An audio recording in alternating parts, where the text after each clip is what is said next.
नमस्कार दोस्तों, एक बार पुनः आपका इस YouTube चैनल पे स्वागत है। आज अपन बात करेंगे अपने पुराने पिछली क्लास से आगे की क्लास में। पिछली क्लास में अपना लास्ट में चल रहा था वाटर टाइप फायर एक्सटिंग्विशर। पहला अपन ने soda type water fire extinguisher के बारे में अपन ने पढ़ लिया था। उसके बाद में अपने दो तरह के और बच जाते हैं। एक अपना बचता है गैस कार्टाइज, हिंदी में लिख देता हूँ, gas cartridge type water fire extinguisher. ठीक है, यानी गैस कार्टेज प्रकार का जल अग्निशामक यंत्र जिसको बोलते हैं, उसके बारे में अपन पढ़ते हैं। देखो, पहले वाला अपना था soda acid type. Soda acid type में अपन ने ये पढ़ा कि एक सिलेंडर होता है। सिलेंडर के अंदर क्या होता है, एसिड की बोतल होती है। एसिड की बोतल को प्लंजर द्वारा दबाया जाता है, पंचर किया जाता है। तो जो सोडा एसिड होता है वो किस में आके मिलता है, जो उसके अंदर घोल होता है, घोल के अंदर आके मिलता है। तो वो क्या करते हैं, घोल क्रिया करता है और क्रिया करने के फलस्वरूप क्या होता है, उसमें CO2 का, वो CO2 के रासायनिक क्रिया द्वारा CO2 बनती है। और CO2 क्या करती है, उस पर पानी पे दबाव डालती है और दबाव डालने से क्या होता है, प्रेशर द्वारा पानी साइफन ट्यूब से होते हुए बाहर आ जाता है। मतलब होता क्या, सोडियम बाइकार्बोनेट और पानी का घोल होता है, जिसमें जैसे सोडा एसिड सोडियम बाइकार्बोनेट के संपर्क में आता है तो क्या होता है, रासायनिक क्रिया होती है, CO2 बनती है। CO2 पानी पे दबाव डालती है। देखो, प्रोसेस तो सेम वही रहेगा, इसमें थोड़ा सा चेंजेस रहेगा। जैसे उसमें अपन ये अपना सिलेंडर था, जैसे मान लो ये अपना एक्सटिंग्विशर है। एक्सटिंग्विशर में अपन ने उसमें ये पढ़ा था कि इस तरीके से वो एक्सटिंग्विशर था आपका। ठीक है, और यहाँ पे क्या था, इसका इनर गेज, और ये आपका क्या भरा हुआ है, पानी भरा हुआ है। ठीक है, ये इसकी साइफन ट्यूब जिसके बारे में अपन ने पढ़ा था। ठीक है, ये एक्सटिंग्विशर था और ये इसकी मान लो साइफन ट्यूब होगी। ये साइफन ट्यूब इसको कहते हैं, जो नली जा रही है इसको क्या बोलते हैं, साइफन ट्यूब। ठीक है, और यहाँ पे क्या लगा हुआ है इसके, ये आपकी वेंट होल होते हैं। देखो, वेंट होल क्या काम में आते हैं, वेंट होल काम एक तरीके से सेफ्टी का काम में आते हैं एक्सटिंग्विशर में, कि एक्सटिंग्विशर के मान लो नोजल चौक हो जाए तो इसके द्वारा इसको ब्रस्ट होने से रोक बचता है। वेंट होल की सहायता से क्या होता है, जो चौक होने पे जो प्रेशर होता है वो बाहर निकलता है। वो सेफ्टी का प्रयोग करते हैं। यहाँ पे क्या लगा होता है, प्लंजर लगा होता है, एक सेफ्टी क्लिप होती है, यहाँ पे एक कैरिंग हैंडल लगा हुआ होता है। मतलब हैंडल कह सकते हैं किसका, कौन सा हैंडल, लाने ले जाने के लिए जो हैंडल होता है, जिसको कैरी हैंडल बोल सकते हैं अपन, कैरी हैंडल। ये इसके क्या होते हैं,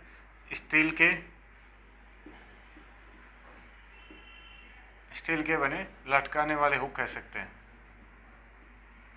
क्या होते हैं, स्टील के बने लटकाने वाले हुक होते हैं, जिसको क्या बोलते हैं, हैंगिंग हुक। क्या बोला जाता है, हैंगिंग हुक। हिंदी में मैंने इसलिए लिख दिया था कि आपको समझ में आए। ये देखो, ये हो गया, इस पर पानी रहता है। 9 लीटर क्या भरा हुआ था, नॉर्मली 9 लीटर पानी है। ये इसका इनर गेज है, क्या है, इनर गेज है, जिसमें क्या है, ये आपका भरा हुआ है CO2। क्योंकि तो बात किसी करें गैस कार्टाइज, तो इसमें क्या भरा हुआ रहेगा, CO2 भरा हुआ रहेगा। ये इसके वेंट होल हो गए, ये इसका क्या है, प्लंजर है, और ये क्या है, सेफ्टी क्लिप। ये इसकी सेफ्टी क्लिप है। अब देखो, पहले वाले में भी ऐसा ही था। पहले वाले में क्या था, यहाँ पे सोडा एसिड भरा हुआ था और ये जो घोल था सोडा एसिड वाले में सोडियम बाइकार्बोनेट और पानी का था। तो अब देखो क्या होगा, ये आपकी क्या है, इसके आगे मान लो ये नोजल लगा हुआ है। ठीक है, साइफन ट्यूब थी, साइफन ट्यूब के आगे नोजल लगा हुआ है। तो अब देखो, जैसे अभी काम कैसे करेगा, सेम वही प्रोसेस होगी। सबसे पहले सेफ्टी क्लिप को निकालोगे, प्लंजर को ऊपर से धक्का मारोगे तो ये जो सोडा जो आपकी CO2 का जो इनर गेज में जो कंटेंट, ये क्या होगा, पंचर होगा तो CO2 निकल के किस में आएगी, यहाँ पे आ जाएगी। यहाँ पे आके क्या करेगी, बाहर निकलने की कोशिश करेगी, लेकिन बाहर निकलने के लिए इसको क्या नहीं मिलेगा, रास्ता नहीं मिलेगा। और रास्ता नहीं मिलेगा तो क्या करेगी, पानी की सतह पे दबाव डालेगी तो पानी इस साइफन ट्यूब से होते हुए कहाँ चला जाएगा, नोजल द्वारा बाहर आ जाएगा यहाँ पे, जिसके फलस्वरूप क्या कर ली जाएगी, आग को बुझा लिया जाएगा। तो ये था, देखो सेम। अब ज़्यादा वो बड़ी बात नहीं, पहला जो सोडा एसिड वाला था सेम वैसे ही काम करता है। फर्क ये कि उसमें अभिक्रिया, रासायनिक अभिक्रिया के द्वारा क्या होता था, पानी पे दबाव पड़ता था, पानी बाहर आता था। और इसमें आपके CO2 गैस की वजह से, देखो इसमें डायरेक्ट CO2 गैस का कार्टेज लगा दिया और उसमें अपने CO2 गैस बनाई। कैसे, आपके उसके सोडा एसिड जो सल्फ्यूरिक एसिड जिसको बोलते हैं उसके साथ में सोडियम बाइकार्बोनेट की क्रिया करवा के। तो ये अपना क्या था, gas cartridge type water fire extinguisher. अगर इसकी भी अपन बात करें तो इसके अंदर देखो इसके क्या क्या होंगे, इसका जो वेंट होल होगा वो वापस वही 2.5 mm का होगा, बॉडी की थिकनेस 1.6 mm और इसका वर्किंग प्रेशर 10.5 kg प्रति वर्ग सेंटीमीटर। और इसका अगर हाइड्रोलिक टेस्ट की बात करें, हाइड्रोलिक प्रेशर इसका होता है, चेक करने के लिए हाइड्रोलिक प्रेशर होता है 35 kg प्रति वर्ग सेंटीमीटर। 35 kg प्रति वर्ग सेंटीमीटर इसका क्या हो जाएगा, हाइड्रोलिक टेस्ट का हो जाएगा। और अगर इसके जीवन काल की बात करें तो जीवन काल इसका 10 साल का हो जाएगा। 10 साल तक क्या होता है, ये इसको जीवित रखा जाता है, इसकी लाइफ होती है, अपन ये कह सकते हैं। अब देखो गैस है, CO2 गैस है, पानी द्वारा आग बुझाएगा, सॉरी CO2 गैस भरी हुई पानी द्वारा आग बुझाता है। तो कौन से मेथड के द्वारा, ये कूलिंग मेथड के द्वारा आग बुझाएगा। कौन से, कूलिंग मेथड के द्वारा। बिल्कुल इजी टॉपिक है, नाम से थोड़ा सा है वो बिल्कुल सेम है, कोई दिक्कत नहीं है। अब देखो ये जो नोजल लगा हुआ होता है ना, ये नोजल ये अपना कितने डिग्री पे लगा होता है, 45 डिग्री पे लगा होता है। ये ध्यान रखने वाली बात है, नोजल जो लगा हुआ होता है, साइफन ट्यूब के जो नोजल लगा हुआ होता है वो 45 डिग्री के कोण पे लगा हुआ होता है, ये अपन को ध्यान में रखना है। ठीक है, ये चीज़ें हो गई। 6 मीटर इसकी क्या होती है, जेट होती है। इसकी जेट मतलब जो धारा जाती है इसके द्वारा वो कितनी होती है, जेट कितनी होती है, 6 मीटर होती है। तो ये मोटी मोटी जो बातें थी वो अपन को याद रखनी, जैसे इसका वेंट होल कितने mm का हो गया, बॉडी की थिकनेस मतलब ये जो बॉडी बनी इसकी मोटाई, वर्किंग प्रेशर क्या होता है, हाइड्रोलिक टेस्ट इसका जो होता है वो कितने पे होता है। तो ये सारी चीज़ें अपन को क्या करनी चाहिए। देखो इसमें गैस कार्टेज जो होता है अपना, जिससे अपन ने पढ़ा ना यहाँ पे कि ये गैस कार्टेज है, CO2 गैस कार्टेज, ये होता है लगभग 60 से 80 ग्राम का। कितने का, 60 से 80 ग्राम का, ये आपको याद रखना है। गैस कार्टेज कितना होता है, 60 से 80 ग्राम इसका गैस कार्टेज होता है। तो ये तो था देखो इसके बारे में, जो आपका गैस कार्टेज टाइप वाटर। अब इसमें देखो एक होता है स्टोर्ड प्रेशर टाइप, मतलब 3 तरीके के एक तरीके से अपन पढ़ने की चर्चा कर रहे हैं। तो पहला अपना हो गया था सोडा एसिड टाइप पिछली क्लास में, इस क्लास में अपन ने पढ़ लिया CO2 जो गैस कार्टेज टाइप होता है वो। अब अपन पढ़ेंगे तीसरा stored pressure type, stored pressure water type fire extinguisher. उसमें क्या फ़र्क होता है देखो, इसको मैं इरेज कर रहा हूँ, चाहो तो स्क्रीनशॉट ले सकते हो आप।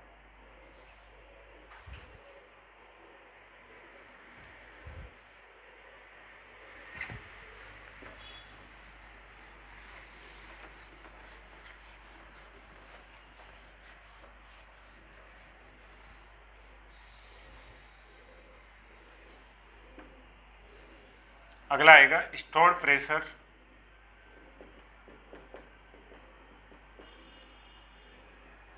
Type water fire extinguisher. देखो पहला सोडा एसिड टाइप था, दूसरा गैस कार्टेज टाइप आ गया, तीसरा आ गया अपना स्टोर्ड प्रेशर टाइप। देखो स्टोर्ड प्रेशर टाइप में क्या होता है मैं आपको बताऊं, ये आपका सिलेंडर है, ठीक है, इसमें यही इस तरीके से ये बना हुआ होगा, ये आपके कैप असेंबली आ गई और इसके बीचों बीच क्या होगी, आपकी साइफन ट्यूब होगी, बीचों बीच क्या होगी, साइफन ट्यूब होगी। और यहाँ पे इसका इस तरीके से क्या होता है, ऑपरेटिंग लीवर,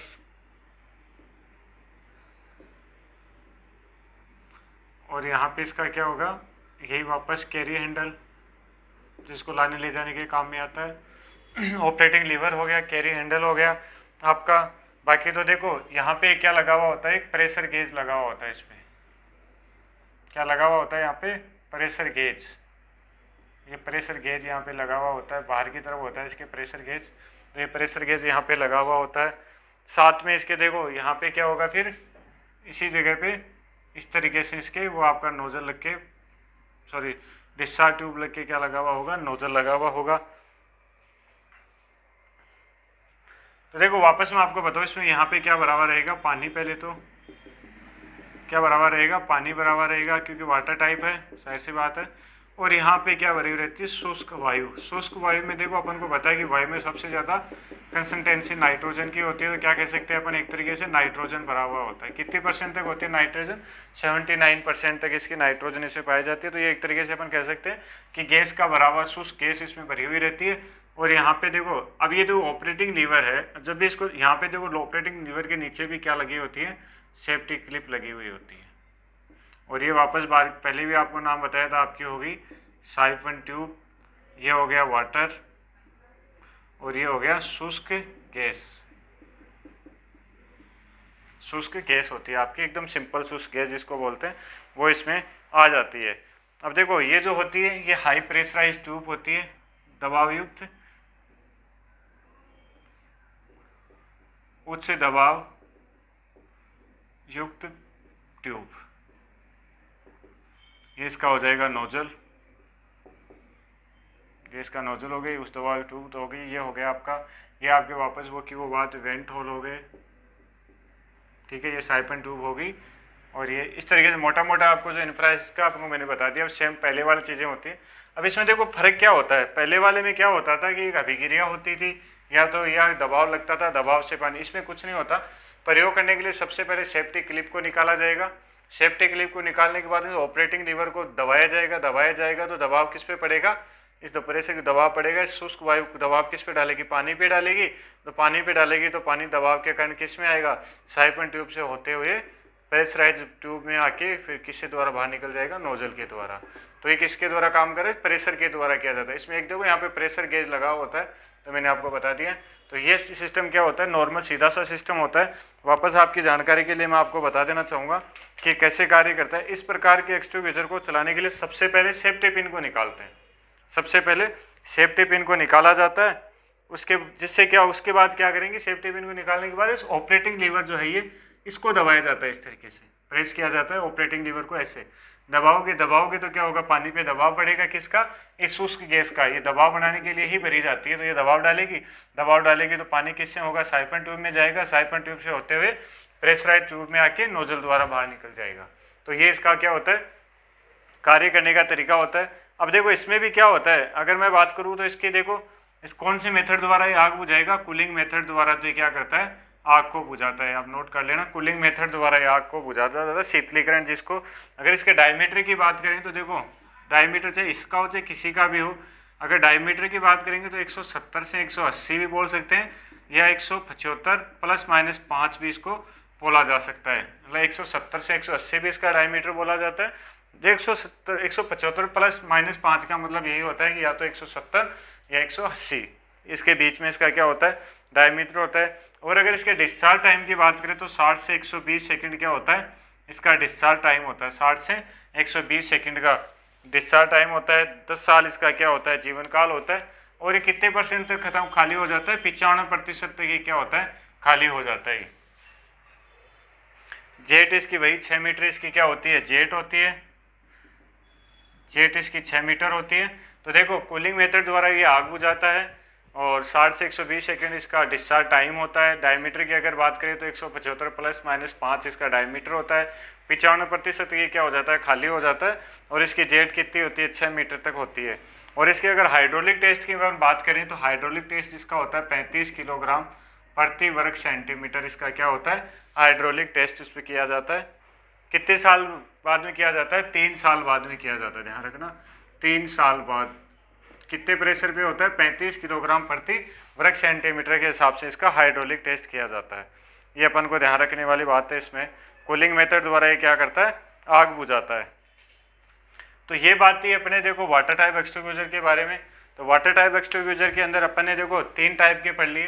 पहला सोडा एसिड टाइप पढ़ा, दूसरा अपन ने पढ़ा गैस जो CO2 गैस कार्टेज टाइप अपन ने पढ़ लिया, तीसरा अपन ने stored pressure type fire extinguisher पढ़ लिया। देखो इन तीनों में जो लगभग चीज़ें कॉमन है, केवल अगर फर्क पड़ता है तो इसके कार्य करने की विधि कि ये कैसे कार्य करता है, तो ये सब चीज़ों का इसमें क्या करता है, थोड़ा सा फर्क पड़ता है। और अगर देखो अपन आगे बात करें इसमें, तो अपने आगे बात आती है कि इसके अंदर ये आखिर काम कर, इसके जो देख रेख कैसे कर सकते हैं, इसके गुण क्या हैं और इसके दोष क्या हैं। तो देखो इसके देख रेख की बात करें तो इसके कार्टेज को जो होता है, मान लो आप सबसे पहले तो क्या किया जाता है, देखो कैप असेंबली होती है वो खुलती है। उसको आप खोल के क्या कर सकते हो, कार्टेज को चेक कर सकते हो। अगर कार्टेज का वजन जो इसमें लिखा हुआ अंकित वजन होता है उससे अगर 10% भी कम है तो उसे बदल देना चाहिए। मतलब कार्टेज टाइप अगर एक्सटिंग्विशर है तो उसके कार्टेज का वजन जो इसमें अंकित वजन से अगर 10% कम हो तो क्या कर देना चाहिए, इसको चेंज करने चाहिए।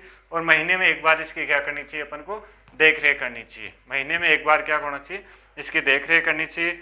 और लेवल जो इस पर लेवल लगा रहा होता है उसको चेक करते रहो। पानी अगर कम है तो पानी को भर के इसमें क्या करना चाहिए, पूरा करना चाहिए। और जो आपकी साइफन ट्यूब होती है इसको एल्यूमिनियम का वायर डाल के क्या करना चाहिए, साफ करना चाहिए। तो ये तो बात आती है इसके देखरेख से संबंधित। इसके बाद में अगर इसके गुण की बात करें तो ये क्या होता है, देखो हल्का होता है प्रयोग करने में, कोई भी एक व्यक्ति इसको आसानी से क्या कर सकता है, प्रयोग कर सकता है। और इसमें देखो प्रयोग भी किसका होता है, पानी का होता है। तो पानी गिरने से सामान्यतः क्या होता है, कोई वस्तु खराब भी नहीं होती। तो ये भी इसका क्या होता है, प्लस पॉइंट होता है। और इसका देखो ये दूसरे जितने भी एक्सटिंग्विशर होते हैं इससे इसका प्रयोग करना भी बहुत ही सरल और आसान समझा जाता है। इसके बाद में आते हैं, देखो इस एक्सटिंग्विशर के दोष की अगर अपन बात करें तो इस एक्सटिंग्विशर का एक दोस्त तो एक ही, इसको अगर एक बार अपन ने चालू कर दिया तो पूरा खाली होता है, फिर अपन इसको क्या नहीं कर सकते, रोक नहीं सकते। एक बार अगर ये चालू हो गया तो पूरा खाली ही होके फिर रुकेगा। दूसरा क्या होता है, देखो जैसे आपकी मान लो बिजली की आग है, धातुओं की आग है आदि, इन पे क्या किया नहीं कर सकता, इसका उपयोग नहीं किया जा सकता। ठीक है, तो ये सब चीज़ें थी आपके वाटर टाइप फायर एक्सटिंग्विशर के बारे में। तो इसके साथ अपना देखो एक्सटिंग्विशर के टॉपिक में जो पहला प्रकार था वाटर टाइप वाला वो अपन ने पूरा पढ़ लिया है। और पीछे के वीडियो में भी अपन इसका एक टाइप पढ़ा था, उसके बाद आज अपन ने 2 टाइप पढ़ लिए। तो आप इनको अच्छे से पढ़ लीजिए, इसकी जो संरचना है उसको भी समझ लीजिए, कैसे ये कार्य करता है, क्या इसका डायमीटर होता है, क्या इसकी जेट रेंज होती है, कितना हाइड्रोलिक टेस्ट होता है, ये सब चीज़ों के बारे में अपन ने विस्तार से अध्ययन कर लिया है। तो आगे जो अपना दूसरा प्रकार होगा उसके बारे में अपन चर्चा करेंगे अपनी अगली क्लास में।